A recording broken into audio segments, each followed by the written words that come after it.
Hi friends! So late last year I decided to get my brows done. I have had thin, sparse brows for most of my life because I overplucked when I was younger, so there's that lesson. And I thought it'd be really nice if I don't have to fill in my brows every single day. I didn't like it. I hated filling in my brows. So I thought, let me try getting something done to these brows to make them look like they are there on my face at all times. So I decided to go for powder brows, which is a type of semi-permanent tattoo that makes it look like you have your brows filled in with powder, and it gives like an ombre effect. And I thought it looked a bit more natural, something closer to what I do when I fill in my brows. So I decided to go for that. Of course, I filmed the entire process, and now I wanted to do a video for you guys talking about my experience, telling you guys how I prepared for the appointment, the healing experience, the appointment itself, how it went, and what my brows look like now, and if I would actually consider doing this again. So let's get into it. Just for context, very high level, I just wanted to touch on the difference between microblading and powder brows. With microblading, they do these very thin, small hair-like cuts into the skin where they deposit the pigment. That's where you get the appearance of those individual hair strokes. Whereas with powder brows, they use this technique where they deposit the pigment in tiny dots, and it eventually ends up looking like your brows are filled in with powder, and it gives a fuller look to the brows. And they're both semi-permanent, so they don't last forever, and you will have to go and get touch-ups for both. When it came to finding the right place for me, the right studio, I searched for so long, months, because this was going on my face, so I wanted to make sure that I find the right place for me. And I ended up settling on 2 different studios, but at the end of it all, I decided to have a consultation with one of them because when I looked at her work, it just seemed like she really understood face shapes, and she understood that brows look different on different people. And just looking at the results that she had when it came to her clients, it looked amazing. Everybody's eyebrows looked so natural, and it looked like it fit their faces. So when I had my consultation with her, she made me feel really comfortable. I found out that she was actually an artist before, so that explains why she was so good at detail and understanding symmetry. And she just put me at ease. She helped me understand what was involved in the process, what to expect, and how to prepare for my first appointment. I would highly recommend having a consultation with the place you're thinking of using. Maybe even have a consultation with more than one place if you're not sure of which one to use, just to see how you interact with the permanent makeup artist. Do you like them? Do you not like them? Do they make you feel at ease? Do you feel like they sound knowledgeable about what they're telling you? Do your research ahead of time as well, so you do know some information, so you're not going in completely blind. But also, you want to make sure that if you're nervous about the process or you have any questions, you can actually ask them ahead of the appointment, and they can actually have a look at your face and see like what skin type you have. If you have had microblading or powder brows before, they can take a look and tell you like what the expectations should be. So highly recommend having those consultations. In my consultation with her and preparing me for my first appointment, she actually told me a few things just to prep myself for the appointment. So one of them was not to use any retinol or chemical exfoliants for 10 days before my appointment, just because with retinol, your skin tends to bleed a little bit more. So just remember that. Do not use any retinol around your brows for at least 10 days before your appointment. I still use it on my face here, just not on my forehead. The other thing she did say was no alcohol 1 to 2 days before my appointment. Also no Botox 3 to 4 weeks before your appointment. Also no tanning or sunburns at least 1 to 2 weeks before your appointment. Don't get any treatments done to your eyebrows like threading, waxing, plucking, any of that before your appointment. Just go in with your brows as is, and they will deal with them for you. The other few things to remember is make sure the day of the appointment, make sure you stay hydrated, drink lots of water, and don't go in on an empty stomach. The appointment can take 2 to 2.5 hours, so you may want to have a snack or bring a snack with you because it will take a long time. So once I got to my appointment, the thing that took the longest was when she was mapping out my brows. And this is when she took pigment with thread and then started lining up my brows and basically mapping out the brows and where the peaks are, the lows are, and just laying out the design of the brows. I did look crazy when she was done, and she did tell me, okay, they're not gonna be this thick, but this is just me mapping them out. I still got a little scared, and I was like, okay, but they're not gonna be this thick, right? Like, you're sure? Because it did look a little intense and a little crazy, but they didn't actually end up that thick. Next, we looked at pigment color options. So based on my skin tone and my hair color, we went with a lighter pigment, especially because this was my first time getting powder brows. She didn't want to go too bold all at once and scare me.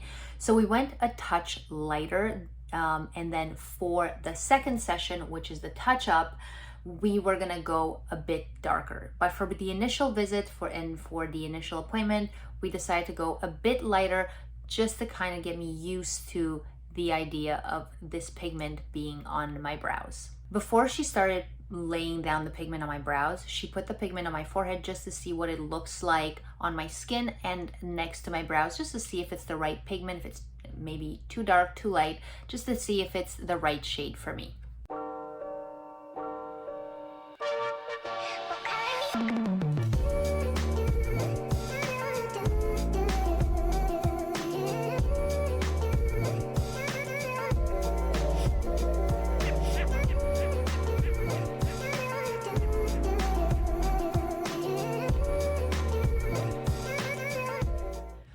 Once she was done depositing all the pigment and we were done the initial appointment, the pigment was set, I got to finally see my brows. Are you ready? I'm ready. Are you ready? Oh my God! Stop. Pretty good, right? Now, they are bold and vivid. Okay, they're but not we didn't bold. overdo it, and they will lighten and They become look like my eyebrows. Like, you know what I mean? like how you draw them in normally. No. They're never this good. Oh my, I thought they were gonna be like a lot thicker. That's why I was like, okay, just. No. Sorry. They're good. I love that you didn't go super thick. Like, this is. And They're they're so balanced. natural looking. Yeah. This is what I mean. They're not boxy.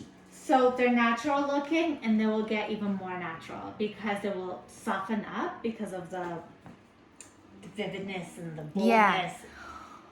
Before I left my appointment, she gave me a cute little bag with some aftercare products and a card that had all the aftercare info that I needed, which was a godsend. So on the aftercare, she had for the first 24 hours what to do, and then from day 2 to day 10, because it takes 10 days for your brows to heal. So for those 10 days, what you are and what you're not allowed to do, and I'll go through that. But for the first 24 hours, it just says to blot my brows with a damp cotton pad every 2 to 3 hours, just for the first 24 hours. Then from day 2 to day 10, in the AM and PM, I'm supposed to gently wash my brows with a gentle cleanser. So the only options that she gave me was CeraVe and Cetaphil. So and you're supposed to just gently pat your brows to wash them, so don't like scrub them or any of that. Then she gave me the special ointment that I was supposed to apply like a tiny bit on, and just with a Q-tip just spread it on my brows just a little bit, and then that is it. I'm not supposed to use any retinol around my brows. I'm not supposed to use any exfoliants. I'm not supposed to put on any makeup. So basically just for 10 days know that you're this area is off limits.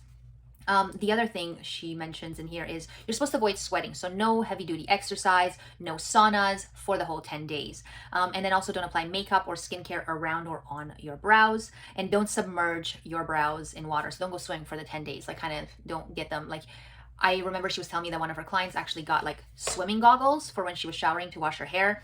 But I just let the water kind of drip all over me. I was like, well, this is gonna happen. I went with fresh washed hair, and then I'm like, I can push this to 3 days, and then we're gonna have to wash the hair. And I was like, it is what it is. Remember, do not pick the scabs, allow them to naturally heal, because any minor imperfections that you get, like any areas where you notice like, oh, there's no pigment here, that will be addressed during your touch-up, because you will have to have a touch-up after your initial appointment. And then during the healing, she does say here, brows will appear darker and thicker on day 2. Brows will shrink to approximately 2 millimeters within the first 3 to 5 days. And they may become uneven, patchy, and even flaky from day 5 to day 10, which they did. And then you can resume your normal skincare once they're done flaking, so usually after day 10, but no facials, Botox, or any other cosmetic treatments for at least 4 weeks after you get your brows done. And then here she had the brow emotions, which I really loved, and it's basically how your brows will look between day 1 to touch-up day. So basically here is the day 1 when you get them done, then they look thicker, day 2 to day 5. Day 5 to day 10, they look like the wrong shape and wrong size and they look like they're flaking. Then day 10 to day 15, they start disappearing and they fade quite a bit. And then day 15 and on, they're back, but they're still a little patchy. And then the touch-up day, you're good to go. So I really appreciated this, but full disclosure, I did message her and panicked several times about, oh my God, they look like this. Is this okay? Is this normal? They're itchy. Is this okay? Is this normal? They did get itchy throughout the healing process, which is normal. And they did start flaking. So just keep in mind, like, you will go through a bit of a healing process. It'll take some time, but once you're done, you'll have brows. And sometimes, like for me, for example, when my brows were fully healed before I went for my touch-up, the pigment was really faded and it was faint because we went for a lighter pigment. So when I went for my touch-up, we went a bit darker. So here are some clips of the actual days while my eyebrows were healing and what they looked like during that time.